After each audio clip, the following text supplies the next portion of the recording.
The arms race of the 21st century no longer focuses on hardware like missiles and tanks. It's about algorithms, AI, and the speed of innovation.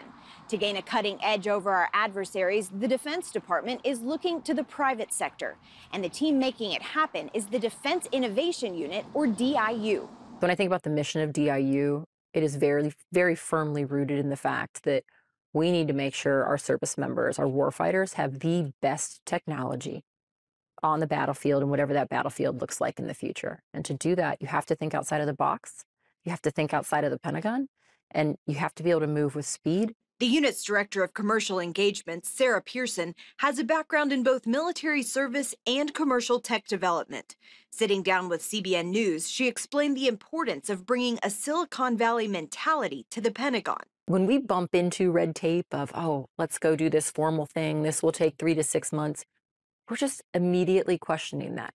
And frankly, we've never accepted kind of what those timelines were. We've got to bring the best that sits outside of the government right now and bring it in as quick as possible, because the world is dynamic and you don't know when you're going to be forced to really push those different capabilities into an operational use case. Created nearly a decade ago, this group operates as a startup within the Department of Defense. They focus exclusively on getting this tech into the field and ready to use by the U.S. military at commercial, not government speed. The majority of the technology we needed no longer sat within our national labs or within the companies that were continuously supplying the Defense Department. Instead, a lot of that innovation in the capital that was fueling that innovation was occurring across our country, in spots like Silicon Valley and Austin and Boston and New York.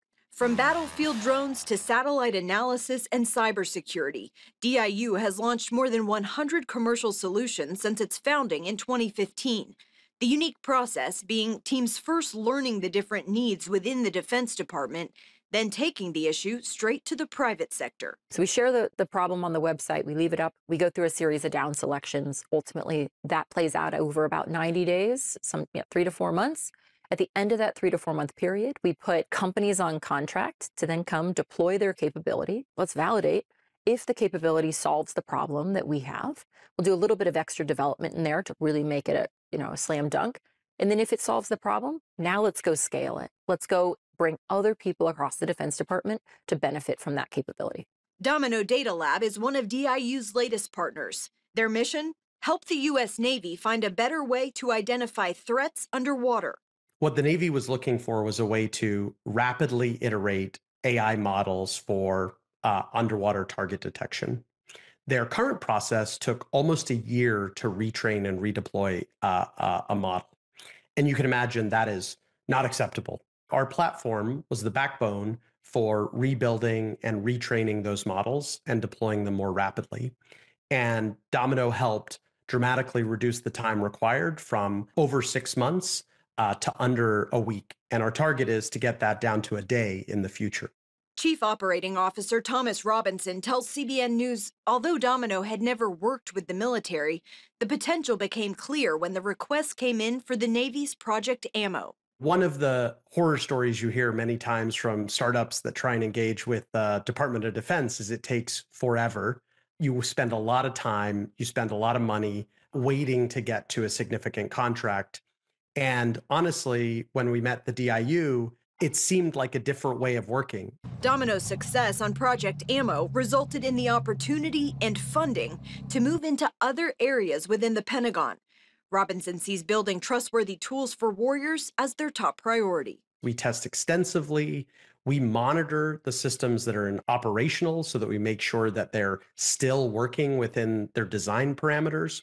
In the same way, you wouldn't want to rely upon a weapon that misfires. You can't rely on an AI system that doesn't give you an accurate result. In a world where the pace of warfare can shift by the minute, Pearson says America's ability to innovate is critical. If we want to be able to deter war in the future, which for us at DIU is still the top priority, deterrence, or if we do need to engage, we want to make sure we have capabilities that ensure we win if we're forced to fight.